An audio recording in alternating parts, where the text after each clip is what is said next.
Well, good morning, everybody. Hi. Oh my gosh. This is apparently not only the second time we've ever done this, but we've also now turned the room into a nightclub. I'm just like, okay, cool. Bring out the fog machines. So, what does the unconventional convention mean? I want you to think about yesterday, for those of you that were here early, and how different, hopefully, you noticed things were, right? Hopefully you noticed a level of detail at the hotel. Before you arrived, you noticed a level of detail on the website. Before you arrived and as your night went on, you noticed a point of view and a branding style with our social networks. And you began to hopefully see that we are actually taking the fundamentals of how you build a great radio station and applying it to the event. When you think about a radio station, you talk about the target, the objective, the product, the place, the season, what makes it special. It's the same thing that we're doing here, right? It's really interesting to me because I sat there with our design team and I'm like, we have to come up with a logo. Isn't that what you do when you start a brand? We have to come up with a color scheme. We have to come up with a font. You guys and girls in this room know how to do this. In fact, it's what you do. I just got to do it in a quirky little town. So, if I say it's an unconventional convention, that means we got to throw out all the conventional stuff. So this is a challenge for every speaker today, myself included.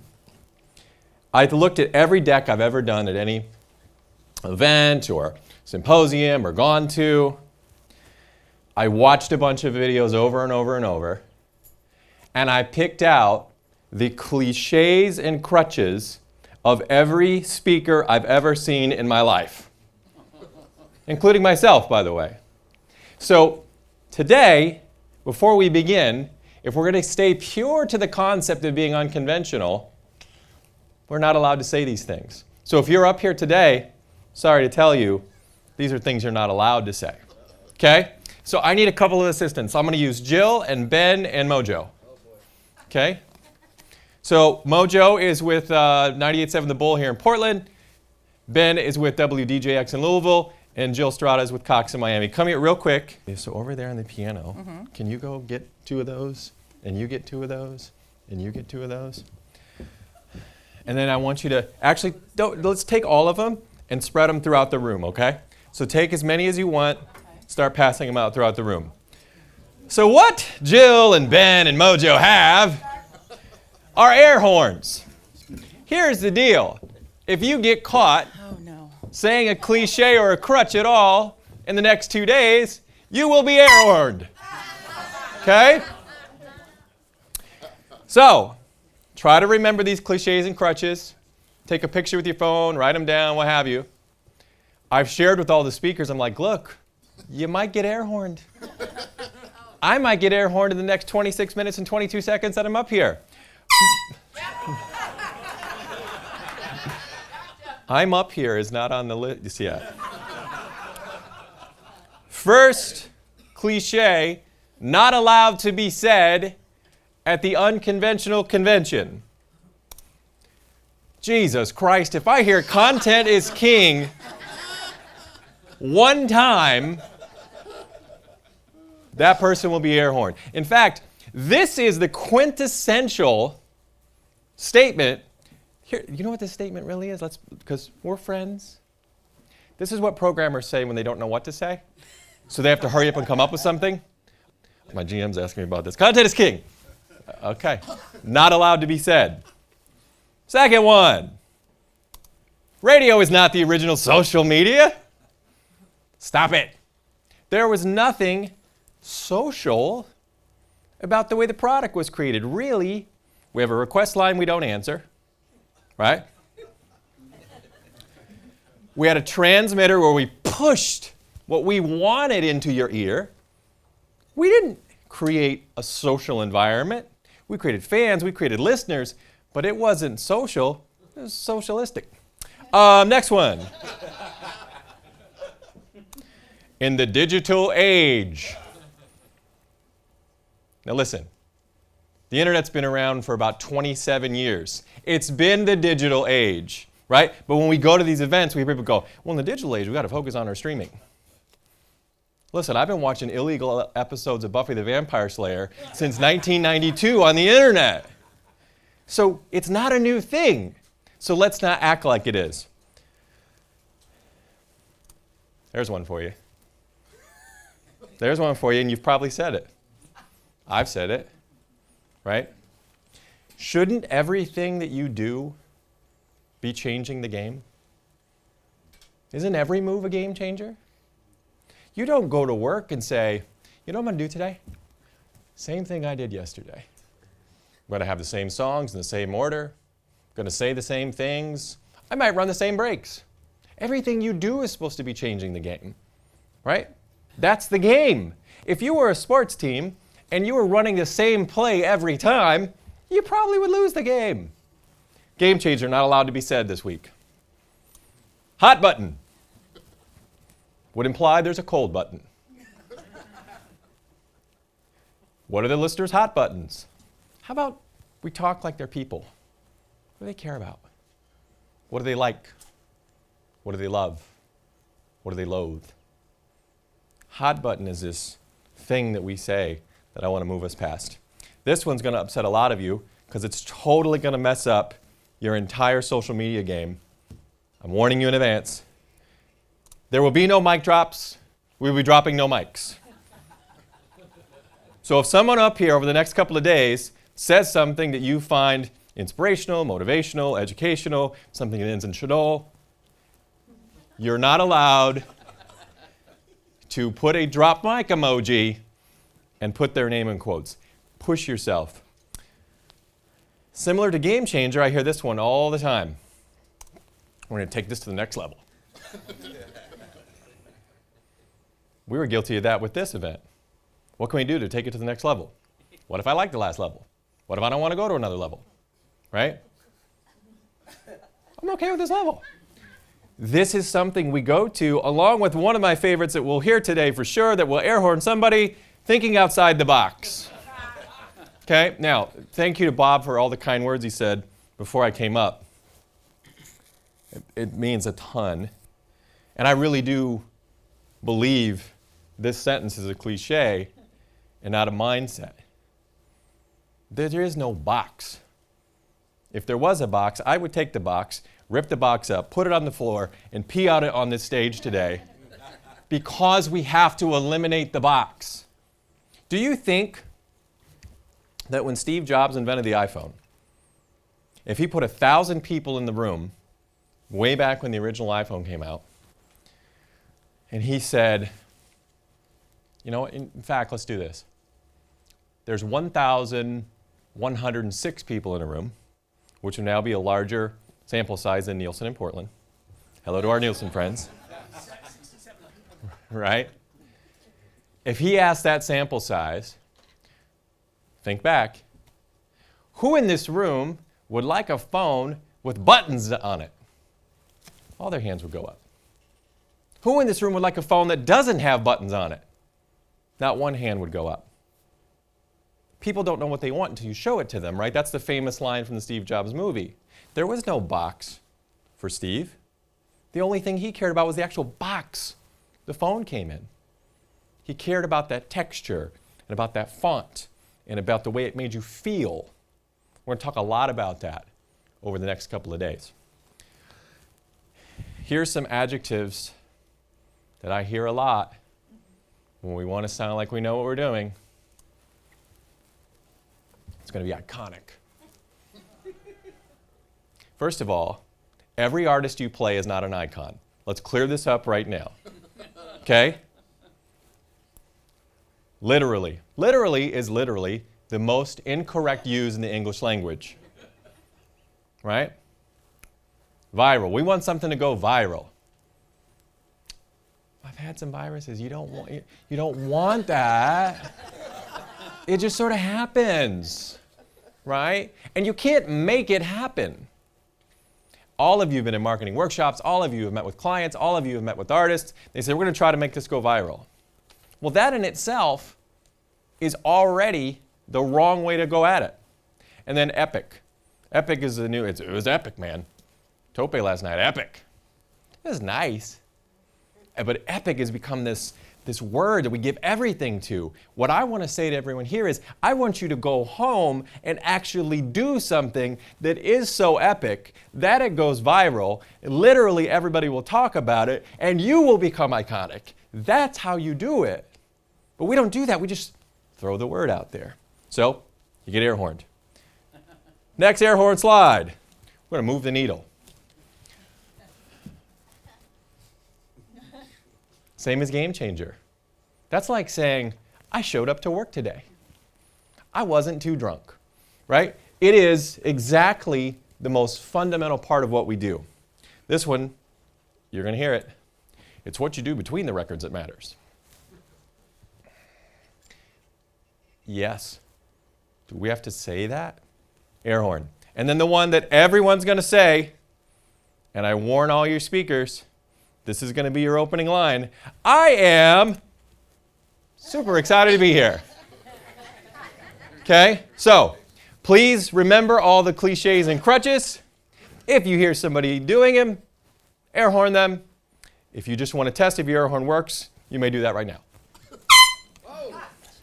Only one air horn works. We pass out 12. One or two work. All right. So, I used to think years ago that programming, creating content, it had to be the hardest thing in the world, right? Oh man, I got to get this right, I got to get that right, I got to come up with a promotion, I got to hire the right people, I got to pick the right music, I got to build the right clocks, I got to make sure we're hitting our sales goals, I got to figure out my stop set placement. And then what I realized was Bruce Lee has taught you how to be a program director, how to be a content director, how to be a content creator for video, how to get your artist noticed, how to get your message out there. Bruce Lee said one time, absorb what is useful, discard what is useless, and add what is specifically your own. Now, he was referring to his fighting style. They said, well, how did you come up with that fighting style, Bruce? He said, well, I took all of the effective things from other fighting styles. I used them. I threw out everything that I thought wasn't that important. And then I put my own little swag on it to make it about me. Well, isn't that exactly what we do? We say, okay, what is the right strategy? What is the best practice? That's what's useful. We hopefully discard things that are useless, right? Do we always, by the way, great example of useless. Love you guys. #1 hit music station. Kind of useless. Doesn't mean anything, which we'll talk about that in a bit. And then add what's specifically your own. Your voice guide, your writing style, your point of view, your textures, your vibe. So I think that Bruce Lee quote is a great way, not only for what all of us in this room do, but I share that slide with clients. When I go into a marketing workshop and I sit down with them and I'd say, tell me about your business. And they go through it, right? And what's the objective? And what do you want to pull off today? And they go through it. I say to them, okay, so what's the most useful thing that you're doing? What's that absolute cash register ringing thing that you're doing? Okay. What are you doing that you're not getting a return on investment on? We're going to discard that. And what is unique to your jewelry store or your muffler shop or your apartment complex? This generates revenue. It seems to be a programming statement, but it's both. So, there are 4 thematic words for the next 2 days that we're here. I've given them to all of our speakers and all of our presenters. I've asked everyone to take these 4 thematic words and put them in whatever context means something to them. So as we go through the thematic words, you might hear Greg's version of this word meaning one thing, Phil's version meaning another thing, Mike's version meaning another thing, but they're 4 thematic words that I think apply to all departments and everyone that's going to be joining us for the next 2 days. So those 4 thematic words are connect, grow, serve, and give. Connect, grow, serve, and give. Now, I want you to pay close attention to the order that they're in. Because in the stuff that I'm going to share with you, my version of those 4 words, they have to go in that order for them to work. If you reorder them, you won't reach their full potential. So, what does connect mean to me? Well, connect is the relationship with the audience, the fan, the listener, the advertiser, and each other. I have this theory, I have this philosophy that there are 3 clients, the listener, the advertiser, and each other. That's who we all serve. So when you want to connect with someone, you have to acknowledge them. Listen, I was very tired. I didn't want to be tweeting at PK last night and giving him a hard time about his flights, but I'm acknowledging that he's riding to the pop-up, right? I saw Ice jumping in Facebook at 11:45, writing back and acknowledging the people that are a part of this, right? Are we doing the same thing for our listeners? For those of you that work for Alpha, you know the Phil Becker request line trick. I will call your request line and see if you answer. Are you connecting and acknowledging your fans? Another way to connect with people is simply to meet them, right? Remember, someone is 8 times more likely to tell someone when they have a bad experience with you than a good one. Best way to change someone's experience is just to meet them, right? One of the biggest things that's the driver for me on why I wanted to do pop-up was a lot of you have never met, right? Bob talked about it earlier. He said, the days of who's got the better van placement or the more tickets to the concert or tearing down somebody's banner, I should tell you that story about Jill and I later today, are done. We need to stop fighting each other and start fighting the other options, right? So the things that are going to come out of this are by us meeting each other. The best idea you're going to have is probably not going to come from me. The thing you're going to go back with and be most excited about is not going to come from me. It's going to come from the person to your left, to your right, in front of you, or behind you. So you got to meet them. Next way to connect with someone, get emotional. Now, when you read that, it sounds bad. Oh, he's emotional. Oh, she's emotional, right? But we forget that there's a lot of emotions. There's joy, there's happiness, there's sadness, there's anger, there's insecurity, there's shyness. Showing emotion is the best and the most immediate way to connect with someone, right? Don't be afraid to do that. And don't rely on your music to make your connections. When we're doing station plans and we're doing station models, I ask, how are you connecting with the audience? I've been told the music makes the connections. The music is what they assume you will do when they turn the radio on or they hit play or they start a stream. That doesn't form a relationship. That's assumptive. So music is no longer the piece that pulls us together. Now, your perspective on the music, your opinion on the music, the emotion that you feel when you hear the music, the acknowledgement that a friend told you about a certain song, all of those things are a part of it, but we have to make sure that we connect with each other so we can grow with each other. To me, grow is the most quantifiable of the 4 thematic words we're going to talk about. If you grow your audience, a lot happens, right? Stations hopefully hit their revenue goals. You're hitting your ratings goals. Growth is a thing that I always try to push myself for. Sometimes I don't hit it. Sometimes I go home and I'm like, how did I not do that? But I have to grow my audience. We have to grow our social reach, right? Going all the way back to it's the air horn statement about a certain thing that is a certain thing. Just process that. That has to happen. Look, I wish there were the days where we have multi-million-dollar marketing budgets. Most of us don't, right? Those days are gone. So if I can reach you socially by acknowledging you and making an emotional connection with you, I will grow my audience. Do you see that it's all symbiotic and tied together? Right? At our company, about 30% of all of our listens now are via a smart speaker, smart device, phone, some sort of stream start. If it's 30% today, what's it going to be this time next year? 50? Could we have 50% of our consumption be on a smart device a year from today? Some of you that work with other companies have even higher percentages. You have to grow your listening occasions, right? That's how our audiences are measured. That's how our ratings are measured. That is how your sales team is able to hit their goals so they can grow with you.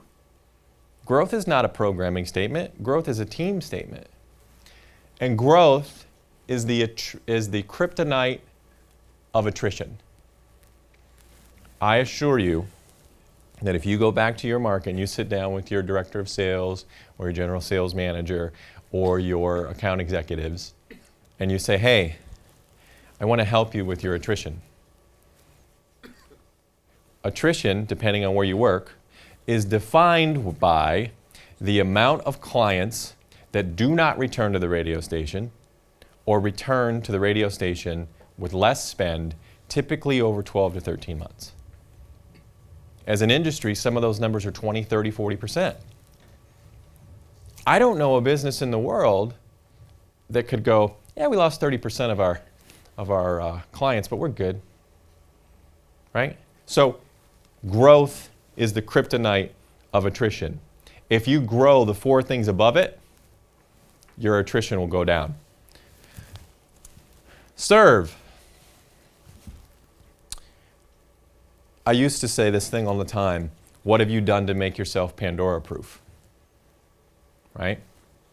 You have to serve in some capacity in a way that an app cannot.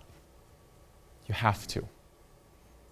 We have a program called Alpha Cares, and you guys have probably seen that, and the thousands upon thousands of hours that we served back to the community, right? Apps can't do that. They're always going to have more data than you. They're always going to have more tools and toys. They're going to develop them themselves. They're going to have research teams sitting there doing those sorts of things. So what can you do that they can't do, right? Do what a stream won't. That's something that I would really challenge you to think about all the time is, what did we do this week that a stream can't do? Interestingly, as I showed you a moment ago, if you do all these in order, you're already doing it when you're connecting. You're already beginning the ecosystem of serve. Put the fan first, put the fan second, and put the fan last. Okay? You're going to see Greg Bell speak today. He and I were talking about this deck.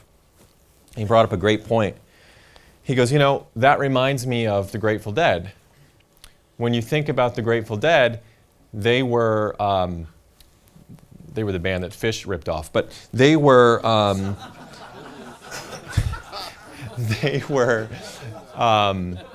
really the first people to go, yeah, record it. Record the performance. I don't care. Send the bootlegs around. I don't care.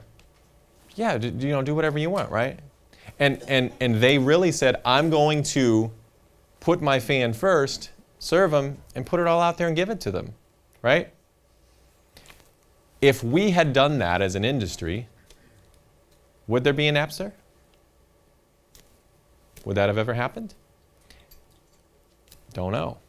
But what we do know is, and I said this about 10 years ago to a friend of mine, and he was like, you don't get it, man. I said, hey, I think music's going to be free. What? Yeah, music's going to be free. Now, this is at the time where you'd go into Best Buy and like 50% of all of the real estate in a store would be CDs, right? I go, no, I think it's going to be free because I think that music, and it sounds so obvious now, will be the door opener to your sneaker line and your clothing line and get you to buy a concert ticket. That's what's going to happen, right? That's what did happen. And part of why it happened was that we stopped putting the fan first, second, and last. Now, the record industry doesn't talk about this a lot, but they're making more money now than they have ever because of the new approach and putting the fan first. How many times have you're being worked on a song and there's 4 other songs out by the same person, right? Because it's about consumption now. It's about going, I mean, you guys have heard this. That's the fan track. By the way, the fan track's also a way of saying, we don't got any budget for this. That's true. That's a true, you could say that. I want you to do that. And the last one is give. Now, all of you in here are leaders. All of you in here are managers. All of you in here are decision makers. When you go through that ecosystem, if you connect with your audience, right, and you serve them and you share with them, then you can give to them. If you grow that audience, you grow that revenue to give yourself more resources. If you grow that audience, you grow those stream starts, you grow those social impressions, you help grow the income to the radio station, that gives us more technologies. That gives us more staff. That gives us more compensation. There is a direct correlation between what your station bills and what you're compensated, right? I want you to do this. Just do, if there's only one thing you can do when you leave here, I want you to give chances to other people. There's somebody that gave you a chance. This is what I want us to do. Remember that you didn't have a chance until you were given a chance. There's somebody in your building, there's somebody at a competing station, there's somebody that might work at the coffee shop that needs a chance. What's the Spider-Man line with much great power comes great responsibility. Great power comes great responsibility. Thank you, Bo. Bo will have other Marvel quotes later in the day for everyone. That's you guys. 27 years ago, when I was putting bumper stickers on cars in St. Joe, Michigan, if you would have said to me, I will be the person to give other people a chance, I was like, they don't even know who I am. That's how somebody in your life feels right now. And I want you to do that for them. Give opportunities to the overlooked. That's a little bit different than chances to others. Chances to others is someone new that I want you to bring into your ecosystem or your life. Opportunities to the overlooked, and I assure you that many of you in the room have had this happen. I applied for that, but I didn't get it. Well, I applied to be the afternoon guy, but I'm still part-time, right? And what happens is you begin to see that person as that person was hired. How they started, where they came in at, you go, oh, that person's on the promo team. Maybe they want to be in programming. Well, that person's in programming. Maybe they want to be in sales. If you sat down with your team and you said, hey, what are your goals? The first thing they're going to tell you is what they think they're supposed to tell you, which are all those cliches that we started this pitch with. And then you're going to go deeper. And I want you to give a chance to someone that's overlooked. Right now in your building, there's somebody capable of more that all of us are guilty of saying, well, Jim's the production director. Maybe Jim wants to do more. And the last thing, if you give time, because that builds the next connection, which is the very first slide that we started with. If you give time, you can build your next connection. And it's a circle. And it goes like this, over and over and over and over again. So those are the 4 thematic words. You're going to see those hopefully from a lot of people over the next 2 days and what those words mean to them and how they're implementing them and how they're sharing them. The next slide is me when I had hair. I also look like I got like a lazy eye. There's a whole thing going on there. But these are some philosophies of programming that I want you to implement in your markets, take home with you, share with others. First one, that they use you is more important than where they use you. Do you care if it's on a stream? Do you care if it's on an app? Being used is more important than where you're used. Local is not a strategy. Local is a benefit. Local is an adjective. But if you're sitting there saying, I'm going to be the most local, that's great. But you're then the friend that only talks about one thing. Like, think about your best friend, okay? You have the friend that whenever you see them, all they talk about is sports. And you have that other friend that whenever you see them, all they talk about is politics. And you have that other friend and all they talk about is how bad their husband or wife is. But your best friend talks about everything. That's why they're your best friend. They don't just talk about one thing. Broadcasting is flawed. The word broad is very flawed. It used to be, if you had a transmitter, if you had a microphone, if you had a license from the FCC, you wanted to get the most amount of people in a broad sweep, right? Keith, what are your two favorite foods? Steak and pork chops. Steak and pork chops, okay. Bad example. Brown, what are your two favorite foods? Lasagna and burritos. Better example. Okay, so Brown does not go to his favorite Mexican restaurant to get lasagna, nor does he go to his favorite Italian restaurant to get burritos. Broad choices, narrow results. Narrow choices, broad results. You have to remember that all of us grew up at a time where we had one channel to go to, and oh, that's the weather. Oh, they cook stuff on here. Oh, look, I can buy stuff on here. Oh, look, this is sports, right? Yes, Brown has an interest in lasagna and burritos, but when he knows what he wants, he goes where he gets it, right? That's what you have to remember. This one I actually stole from Bob. He said it in a meeting one time. He goes, we're a really simple business that we've overcomplicated. I'm like, yeah, we are, right? Everybody in this room really in its purest form, doesn't matter if you're on the radio side, if you're on the label side, if you're a speaker today, you want to get the most eyeballs and most earbuds on your product. That's it. Right? But what we do is we complicate things and we make all these forms and go here and fill this out and do this and do that and what percentage of this is from there. At the end of the day, what do? I try to create an experience that people want to use a lot. That's really what you do. They want experiences, not products. Hopefully, as you've looked at all the little details that we're putting into the event, you're going to remember the experience, not the room, not the city, not anything that was the product that you were handed. You're going to remember the experience that you had while you're here. If you go to Starbucks, by the way, there is a Starbucks in the building if you need it.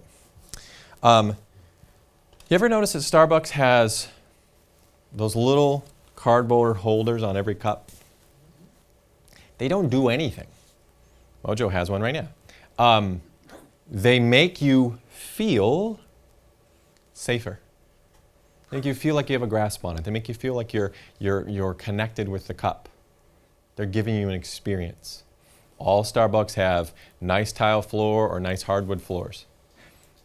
They can have junky tile or concrete. They don't, because they want you to have an experience. People want experiences. They don't want products.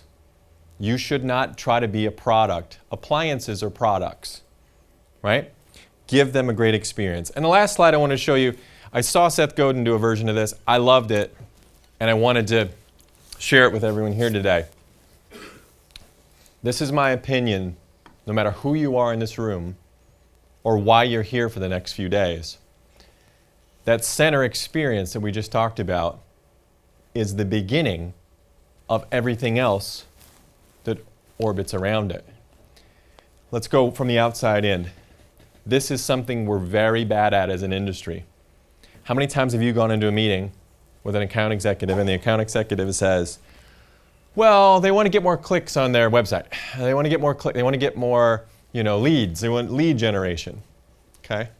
And I'm running a lot of ads and I want you to kind of put your spin on it. Right? And then as you go in, they talk about, you begin to get a little more cerebral for a minute. What's the story of the client? What's the point of view of the client? How is the client commenting back?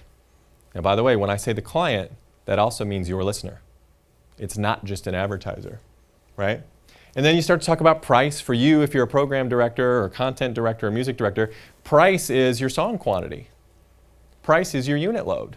That's what it actually is. Tribe, if you've ever read the Seth Godin book, Tribes, your tribe is your fan base, right?